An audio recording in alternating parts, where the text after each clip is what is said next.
Hello दोस्तों, तो आज के इस वीडियो में बिहार बोर्ड कक्षा 10th के मैथ का 12.1 बताने वाले हैं। तो क्वेश्चन नंबर 1 दिया हुआ है, दो वृत्तों की त्रिज्याएं क्रमशः 19 सेंटीमीटर और 9 सेंटीमीटर हैं। उस वृत्त की त्रिज्या ज्ञात करें जिसकी परिधि इन दोनों वृत्तों की परिधियों के योग के बराबर होता है। यानी कि दो वृत्त दिया हुआ है जिसके कारण दो वृत्त की त्रिज्याएं दिया हुआ है। दो वृत्त हैं, इनकी त्रिज्याएं दिया हुआ है, एक 19 सेंटीमीटर, इन वृत्तों की त्रिज्या दिया हुआ है 19 सेंटीमीटर, और दूसरा वृत्त है, इनकी त्रिज्या दिया हुआ है 9 सेंटीमीटर। एक छोटा वृत्त बना लिया है, इसके त्रिज्या दिया हुआ है 9 सेंटीमीटर। तो इसको R2, ये दो त्रिज्या है इसलिए इसको R1 मान लिया और इनको R2 मान लिया। R2 बराबर 9 सेंटीमीटर। अब इन दोनों वृत्तों को जोड़ करके एक बड़ा वृत्त बनाया गया, एक बड़ा वृत्त बनाया गया है। इनकी त्रिज्या हमें ज्ञात करना है। इन वृत्तों की त्रिज्या को बड़ी R मान लेते हैं, ये बड़ी बात आ रहा है। इन दोनों वृत्तों को जोड़ करके एक बड़ा वृत्त बनाया गया है और इन्हीं वृत्तों का हमें त्रिज्या निकालना है। तो लिखेंगे प्रथम वृत्त की परिधि कारण कि दो वृत्त के परिधियों का योग है, तो दोनों वृत्त के परिधि को जोड़ेंगे। जोड़ दूसरे वृत्त की परिधि, इन दोनों वृत्तों को जोड़ करके एक नया वृत्त बनाया गया है। तो लिखेंगे नया वृत्त की परिधि। तो आप लोगों को अच्छी तरह से पता है वृत्त की परिधि होता है 2 पाई r। यहाँ पर प्रथम लगाए हैं इसलिए यहाँ पर R1 लगा देंगे। दूसरे वृत्त की परिधि, दूसरा वृत्तों के लिए यही सूत्र लगेगा 2 पाई r। दूसरा लगा हुआ है इसलिए यहाँ पर R2 लगाएंगे। इन दोनों वृत्तों को जोड़ करके एक नया वृत्त बनाया गया है, मतलब इन दोनों परिधियों का योग एक नए वृत्त की परिधि के बराबर है।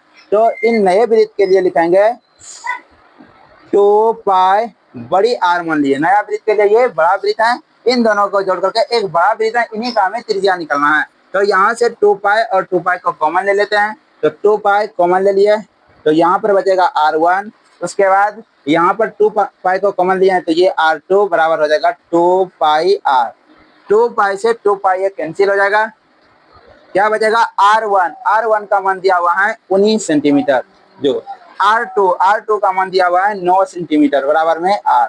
इन दोनोों को जोड़ेंगे 19 और 8 हो जाएगा 28 बराबर में बड़ी R। यानी कि जो नया वृत्त की त्रिज्या निकला ये 28 सेंटीमीटर, यही आपका आंसर। दूसरा प्रश्न देखिए, दूसरा प्रश्न दिया हुआ है, दो वृत्त की त्रिज्याएं क्रमशः 8 सेंटीमीटर और 6 सेंटीमीटर हैं।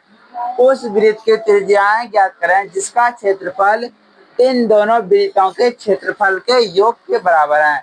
हमें दो वृत्त की त्रिज्या दिया हुआ है, दो वृत्त हैं जिसकी त्रिज्या दिया हुआ है। एक वृत्त है, इनकी त्रिज्या दिया हुआ है 8 सेंटीमीटर, यानी कि R1 का मान लेते हैं 8 सेंटीमीटर। यहाँ से यहाँ तक वृत्त की त्रिज्या है। दूसरा वृत्त की त्रिज्या दिया हुआ है 6 सेंटीमीटर, तो एक छोटा वृत्त बना लेते हैं, इनकी त्रिज्या दिया हुआ है 6 सेंटीमीटर, तो ये R2 बराबर हो जाएगा 6 सेंटीमीटर। इन दोनों वृत्तों को जोड़ करके एक जो है बड़ा वृत्त बनाया गया है, एक बड़ा वृत्त बनाया गया है। इन्हीं वृत्त का हमें क्या निकालना है, हमें इन्हीं वृत्त का त्रिज्या निकालना है। तो यहाँ पर कह रहा है दो वृत्त के क्षेत्रफलों का योग, वहां पर पहले हिसाब में परिधियों का योग था और दूसरे हिसाब में क्षेत्रफलों का योग है। तो दोनों वृत्त का क्षेत्रफल को जोड़ेंगे, लिखेंगे प्रथम वृत्त का क्षेत्रफल, यानी कि पहले वृत्त का क्षेत्रफल जोड़ दूसरे वृत्त का क्षेत्रफल, दूसरे वृत्त का क्षेत्रफल। इन दोनों क्षेत्रफलों को जोड़ते हैं तो नया वृत्त का क्षेत्रफल प्राप्त होता है। लिखेंगे नया वृत्त का क्षेत्रफल। तो वृत्त का क्षेत्रफल आप लोगों को पता होगा कि पाई R स्क्वायर होता है। यहाँ पर प्रथम लगाए हैं इसलिए R1 ले देंगे। दूसरे वृत्त का क्षेत्रफल होता है, वृत्त का क्षेत्रफल पाई R स्क्वायर, यहाँ पर दूसरा लगाए इसलिए R2 दे देंगे। इसके बाद एक नया वृत्त है, तो वृत्त का क्षेत्रफल इसकी त्रिज्या को बड़ी R माने हैं, तो ये हो जाएगा पाई और बड़ी आर का स्क्वायर, वृत्त का क्षेत्रफल होता है पाई आर स्क्वायर। यहाँ से आप देखें तो पाई पाई कॉमन आ रहा है, तो पाई को कॉमन लेंगे तो यहाँ पर बचेगा R1 का स्क्वायर और उसके बाद पाई को कॉमन लिया हो जाएगा R2 का स्क्वायर बराबर पाई आर स्क्वायर। यहाँ से पाई और पाई को कटा देंगे। अब यहाँ से R1 का मान रखेंगे, R1 का मान दिया हुआ है 8 सेंटीमीटर, तो ये हो जाएगा 8 का स्क्वायर जोड़ R2 का मान दिया हुआ है 6 सेंटीमीटर, तो ये 6 का स्क्वायर हो जाएगा।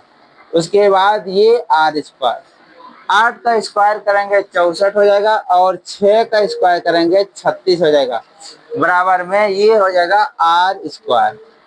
64 और 36 को जोड़ेंगे हो जाएगा 100, 100 बराबर में आर स्क्वायर। यहाँ पर स्क्वायर खत्म करेंगे तो यहाँ रूट लग जाएगा, यानी कि अंडर रूट 100 बराबर आर। यहाँ से 100 का वर्गमूल निकाल लेंगे तो बड़ी आर बराबर हो जाएगा 10 सेंटीमीटर, यानी कि एक इन दोनों वृत्तों को जोड़ करके एक नया जो वृत्त बनाए इनकी त्रिज्या निकल गया 10 सेंटीमीटर। तो यही इसका आंसर हो गया।